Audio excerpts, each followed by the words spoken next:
Okay, greetings YouTube. Sorry I had got cut off, but the videos have to be shorter than 15 minutes because obviously they saying I haven't verified my account. Anyway, this is going to be part 2 of chapter 1. Where do we leave off at? I'm going to go back a little bit just for posterity's sake. We were starting with my reply to Tyrone after he had written me several times. My reply was 8 pages and he loved it. I was glad to write it. This is a glimpse of what I wrote. Thank you so much for replying to my letter. They bring a smile to my face and I hope they always will. I was telling my older sister I had a new friend on lockdown and she said I should cut the relationship off straightway. She said she has watched the TV shows, knows what's up, and I must be crazy for writing you. I then told my daughter, I had no fear whatsoever about you. I know God has my back. I was told when I was younger that God protects kids and fools. Therefore, even if I was being foolish, I believe my children and I will always be protected. Even if worse comes to worse, it must have been something I had to go through for reasons I may never know. I hope our love can grow into more, but I don't know because I don't know you. We will just keep writing and see what happens. That's where we left off at. Now, I continue with, I think about you from time to time and I wonder if you are being for real. I'm going to have to simply take your word for it and go from there. Our love for each other can grow and will grow if that is what you choose. I like what you are saying to me and I need a good man in my life. But how much our love grows is out of our hands. We cannot decide to like, value, or think about the same things.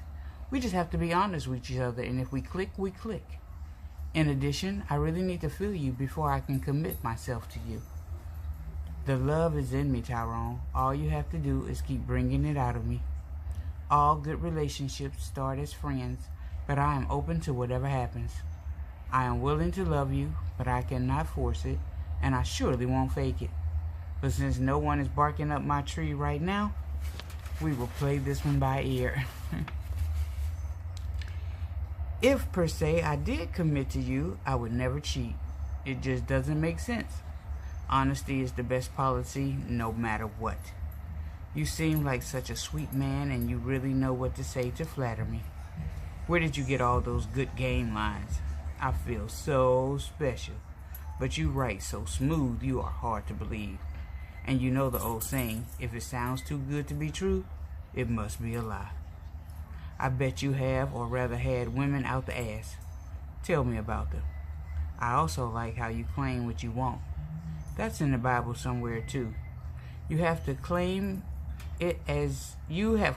us as your new family without knowing how dysfunctional we are. But all families have some dysfunction. In any case, you are right to claim us because you have definitely become part of my life. Whether friendship or otherwise, you are in there.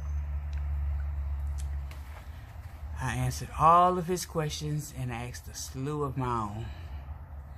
One particular question was in reference to his relationship with the previous occupant. He said they were just friends. I guess he forgot I read his letter to her where he talked about sleeping with her. His first lie.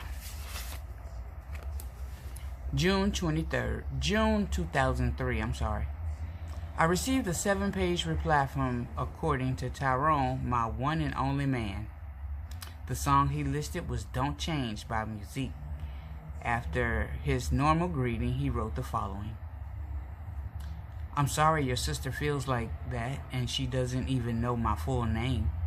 I'm not mad at her, but please tell her it is wrong for her to look at some bullshit based on a white man's opinion and misjudge one of her strongest brothers. But it's cool. That's how the white man plans to destroy us, by locking up all or most black innocent men, such as myself, and put it on a TV show so that our black beautiful queens will run into their arms for true love. I truly feel and know that I am the best thing to ever happen to you and vice versa. Now let's get off that hateration and love one another. I only want to learn and grow to love you, even if it only means being the best of friends. I have no reason to play games or run scams. I feel if I truly need it, I can ask you for it. Because if I were home and you asked for it, you got it. No questions, no lies, no games, no excuses. My words are not good game. I write how I feel and speak from my heart.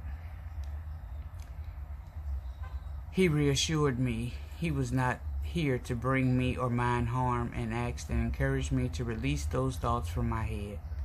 He said he was not the one to take my kindness for weakness like some of my family members whom lived with me without paying any bills. I had previously shared that pain with him. He responded, "Before I lay up on a woman, I'm going to get a job by any means. I've been in many relationships and I have lived with a lot of my women. I have never laid up and not brought something to the table. That hurts to see a lazy ass man. I can't just lay up on nobody. I gotta have money. I feel like a homeless man when I'm broke, and that's a no-no." He wrote that he felt my apprehension to being in love with him. He answered all of my questions to my satisfaction and asked more of his own. He offered me mental affection and friendship. In return, I would be his backbone, which consisted of being by his side and making sure he had what he needed to survive while he was in prison. That would ensure that he could come home to me if that is what I wanted. Moreover, the only way I could help him with his case was to find and hire an appeal lawyer. The money to pay the lawyer was not mentioned. As of now, his only hope was that I keep it real with him, not lie, support him, and write, because my letters made him feel loved. I had already told him driving 4.5 hours for a visit was out of the question. I thought it was ridiculous to drive 9 hours for a 2-hour visit. His excuse for lying about sleeping with my home's previous occupant was because he didn't know who I was and if I was playing games. That was no excuse. I did not ask him about her. He volunteered to lie. He ended with a song in the margin entitled "Belong to You" by Rome. I can't imagine what I wrote back. I got another letter, and this one threw me for quite a loop, even more so than the previous. The first thing I saw when I opened the envelope were several inmate trust fund money slips. Damn. Alright, y'all. That ends chapter 1. And for future references, until I can get my account straight, these videos are going to be 15 minutes long. And if I can't fit the chapter into 15 minutes, we're just going to cut it off and continue on in the next episode. So each episode may not be chapter for chapter, but it's going to be 15 minutes long to hold your attention, 15 minutes, and then we're going to keep it moving. All right? Smooches! See you at chapter 2.